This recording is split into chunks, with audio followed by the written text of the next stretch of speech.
Espero a manhã radiosa, o bendito alvorecer, quando as mágoas e tristezas desta vida eu esquecer. Eu espero muito ansioso meu Jesus aqui voltar. Eu aguardo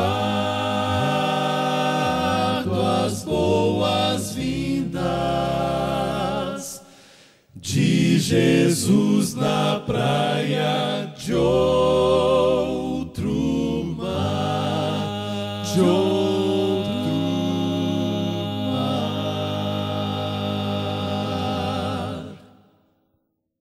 Arautos do Rei no programa Feliz Sábado. Que honra, hein?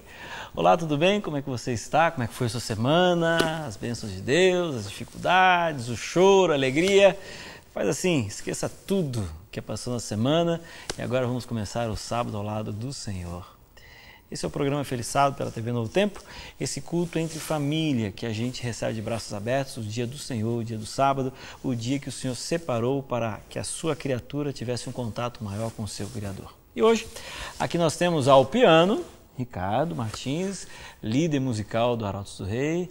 Obrigado por sua presença, o Oséias, Tarsis, Pastor Jairo, e aqui ao nosso lado também, agora apresentando para os nossos amigos Feliz Sábado, Feliz Sábado, Milton, Pastor Milton, obrigado pela sua presença, pastor. Prazer, um privilégio estar aqui com minha família também. Com a sua família. Muito bom estar com os nossos amigos nesse momento especial de início de sábado, né? Aproveite e apresente a sua família. A minha esposa, Rosali Andrade, curitibana, o meu filhinho Miguel, de 3 anos, e o Rafaelzinho, de 3 meses. Aí, vida difícil esse dele, né? Tá tranquilo, tá com o noguinho no colo, né? Tá feliz. Então tá bom. Vamos começar. Agora, eu queria só que você mostrasse aquele materialzinho que você estava mostrando para mim, do culto familiar, porque esse aqui eu nunca tinha visto. E eu gostei demais daquele material que você me mostrou. Então, lá em casa, todos os dias, mas principalmente no sábado, a gente faz, na sexta-feira, a gente faz o culto com as crianças. E aí tem uma amiga minha que faz esse tapete, e dentro do tapete tem a Bíblia, né? Ajuda a mamãe a tirar, filho? São várias partes, né, no tapete. Ó, tem a Bíblia, na hora que a gente conta a historinha da Bíblia, né? Aí tem a oração, aí tem os bonequinhos fazendo oração. Muito bom. Testemunho, então, atividade. Tem história, oração. Tem até o Inário, olha que bonitinho. Louvor. Cadê? O Inário tá aqui. Muito bom, muito bom. Não tem como a criança não se encantar por esse momento, né? Porque é importante. A gente consegue entender o culto do pôr do sol de uma forma racional, né, pastor?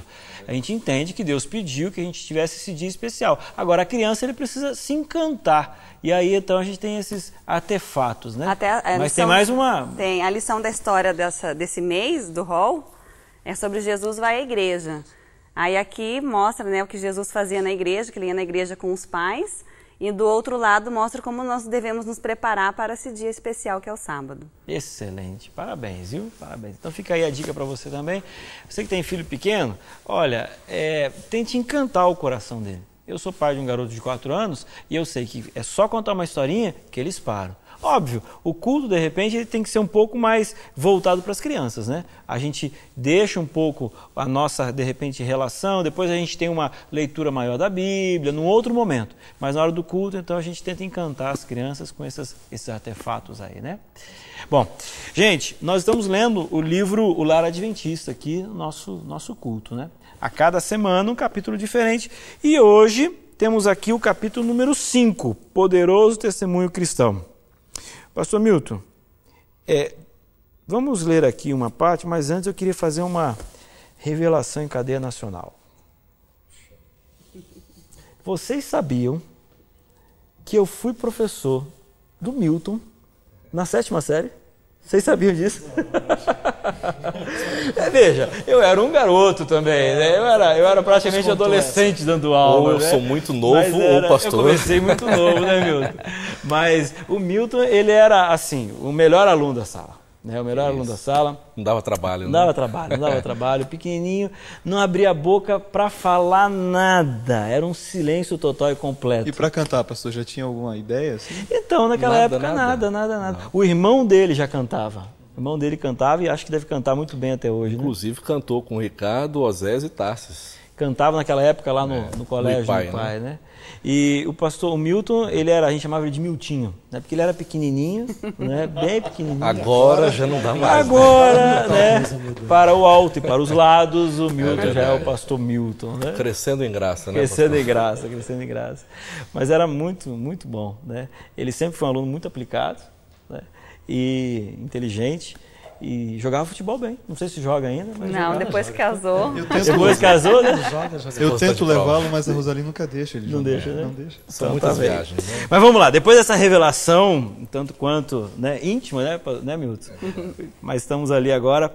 Olha só, a página de hoje, capítulo 5, página 35, diz assim, ó. Queria a ajuda de vocês, tá? Nossa obra para Cristo deve começar com a família no lar.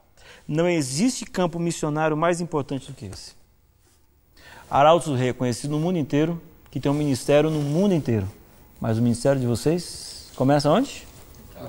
Em casa. Eu vejo nesse texto, pastor, a importância do culto doméstico. Nós precisamos fazer o culto como? Lendo a Bíblia, contando histórias, cantando, não apenas na entrada do sábado, mas todos os dias, né?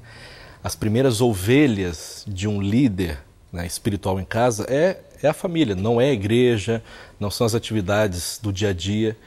Por isso a importância de nós buscarmos em primeiro horário do dia e no último o culto familiar. Tarsis, e a coerência do que você fala como pastor, como um líder, né, no caso de vocês, cantores e pastores também, né? A coerência do que você prega com aquilo que você vive.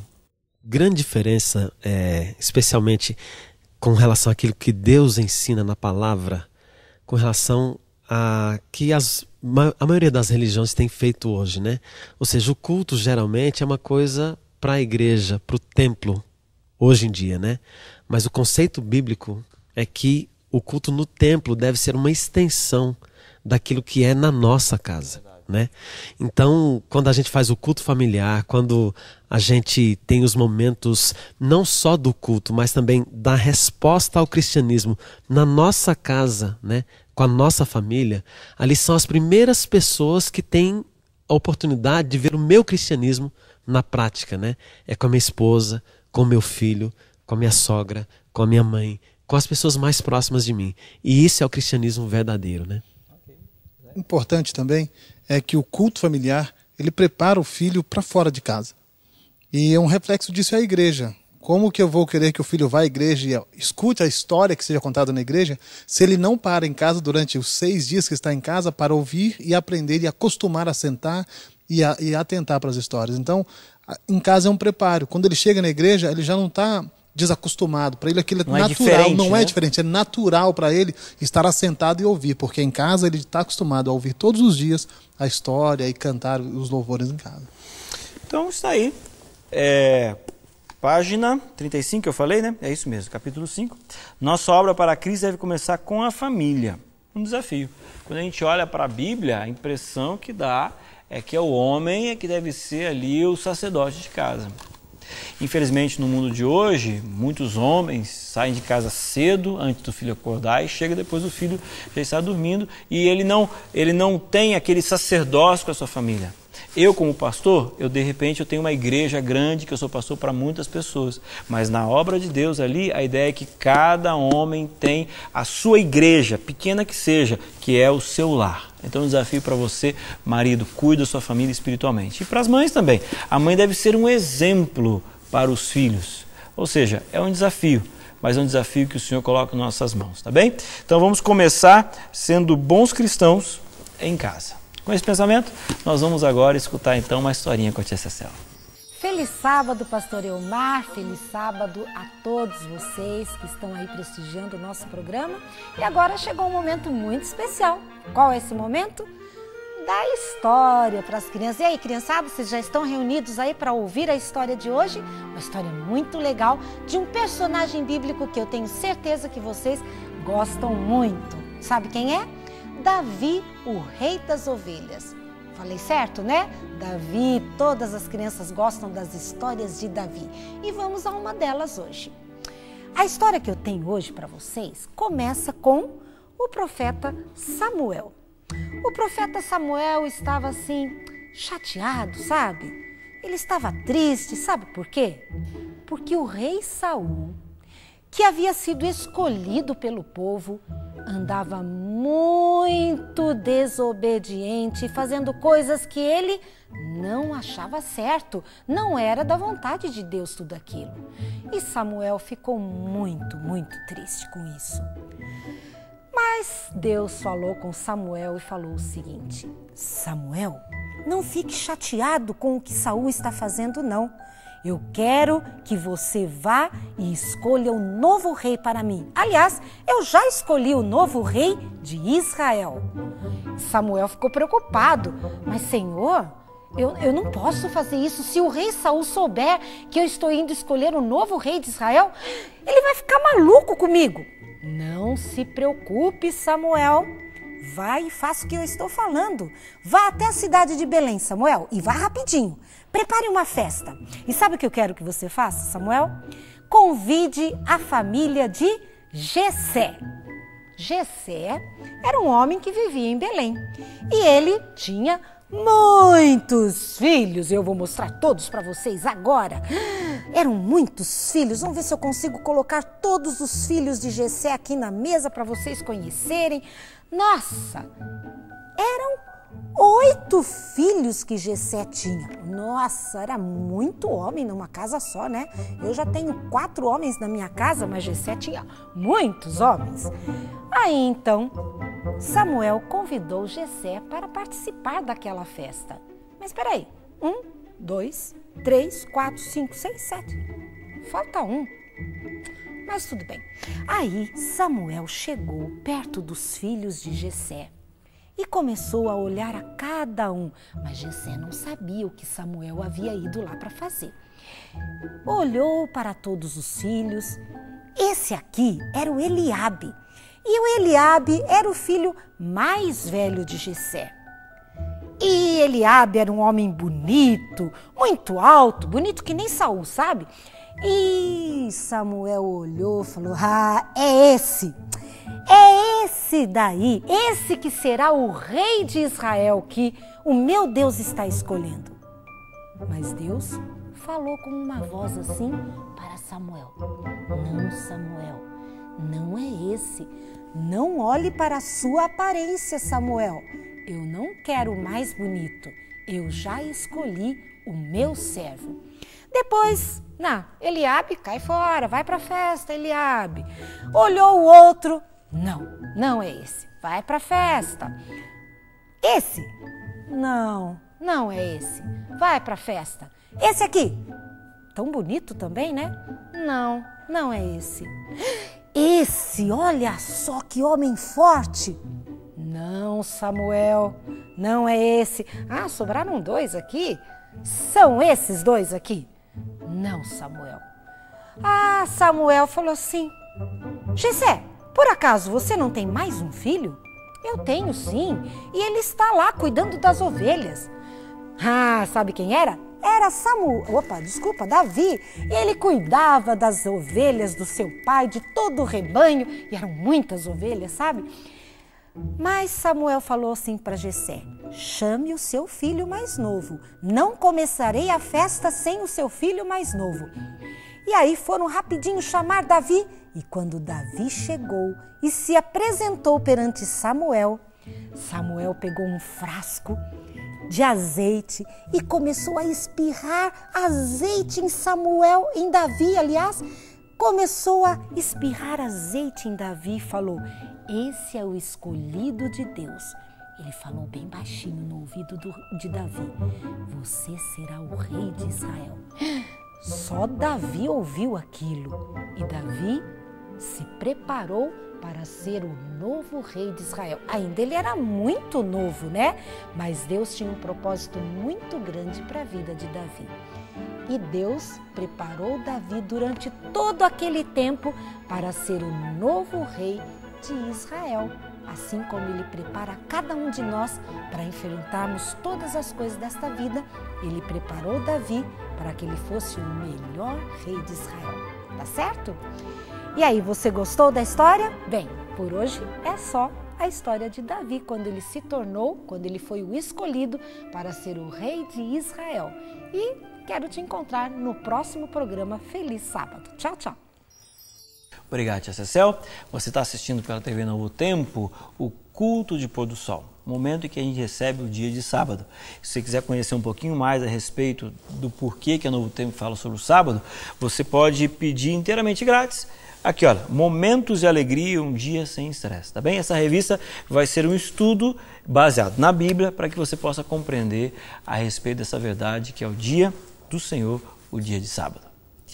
Nós estamos aí a cada sexta-feira tendo a oportunidade, temos uma leitura sistemática da Bíblia, tá bem? A gente quer passar a Bíblia inteira, mas eu conto com a sua ajuda e com o seu envolvimento. A ideia é que cada dia você leia um capítulo da Bíblia na sua casa, tá bem? Então hoje nós vamos ler o capítulo 24 de Êxodo. Então amanhã você vai ler o capítulo 25, depois 26, 27 e assim sucessivamente. E aí na sexta-feira a gente lê junto o nosso capítulo, tá bem? Gente, olha só, o capítulo 24 de Êxodo é aquela parte que vocês se lembram quando Deus agora chama Israel para fazer uma aliança com eles, tá? E aí ele chama Moisés também para agora subir um monte para entregar a ele as tábuas da lei. Aí tem aqui esse versículo 12, que diz assim, ó: então disse o Senhor a Moisés: sobe a mim ao monte e fica lá. Dar-te-ei tábuas de pedra e a lei e os mandamentos que escrevi para os ensinares. O foco hoje não é discutirmos a lei e os 10 mandamentos, mas eu queria que vocês me ajudassem aqui, porque é muito forte, né, pastor? O fato de que Deus falou assim: Moisés, vem aqui que eu vou lhe entregar a lei que eu escrevi. É importante nós lermos um pouco antes, e nós iremos perceber que o povo de Israel tinha passado mais de 400 anos na escravidão egípcia. Então você imagina várias gerações sendo influenciadas por uma cultura totalmente diferente na escravidão. Só para a gente ter uma noção, o Brasil tem quantos anos que ele foi descoberto? 512, né? Uhum. E parece que fazem, né, tanto tempo, né? E no caso deles, eles ficaram 400 anos. Então eles foram muito influenciados. Então Deus, para impactar esse povo, para influenciá-los, Ele mostrou que Ele é um Deus soberano, Ele é um Deus que merece respeito, Ele é Deus santo. Por isso a nuvem, o fogo, o monte tremia, fumegava.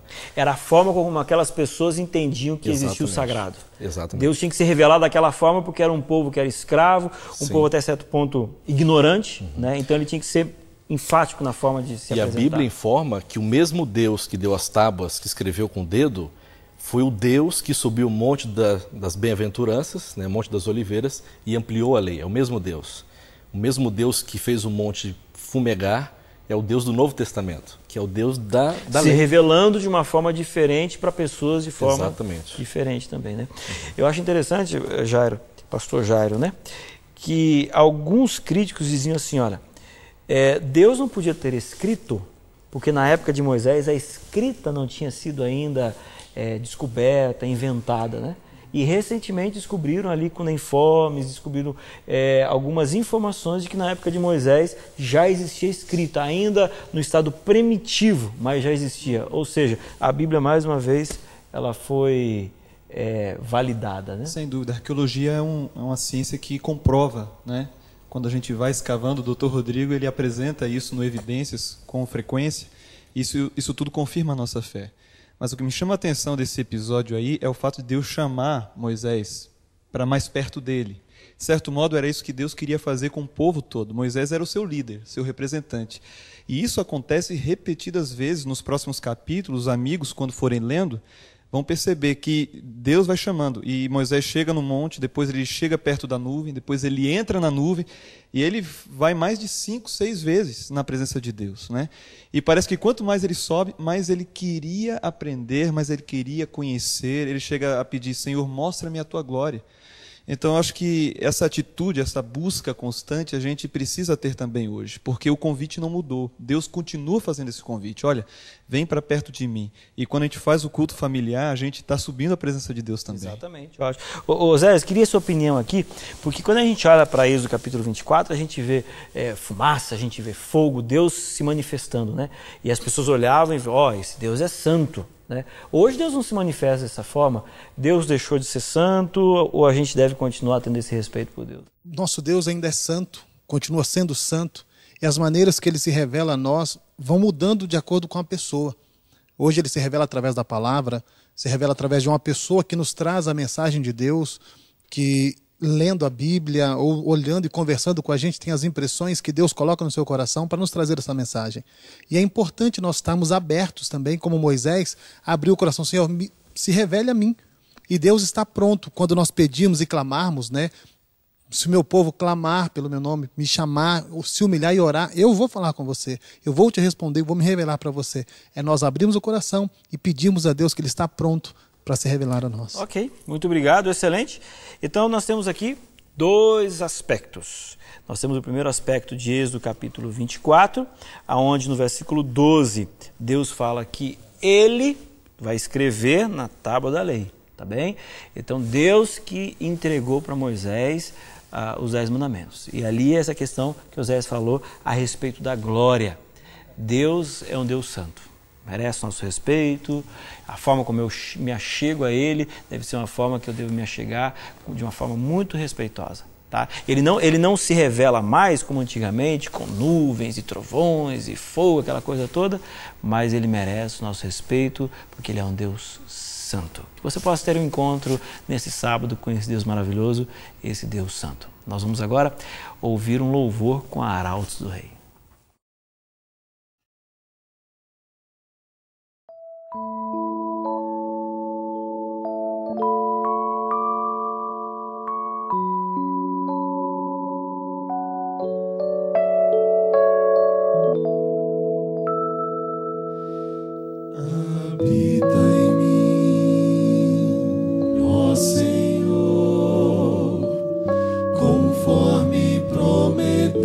Ó Pai, tenho ouvido sempre o teu chamar, te peço, ó Deus, habita em mim, habita em mim, pelo teu poder, preciso tantas decisões fazer, dá-me esta tão preciosa luz, divina luz, habita em mim,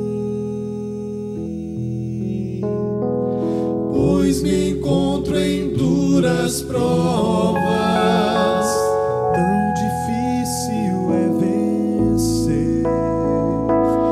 Necessito um guia, dizendo aonde ir. Habita em mim, ó Senhor, pelo Espírito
obrigado por sua companhia.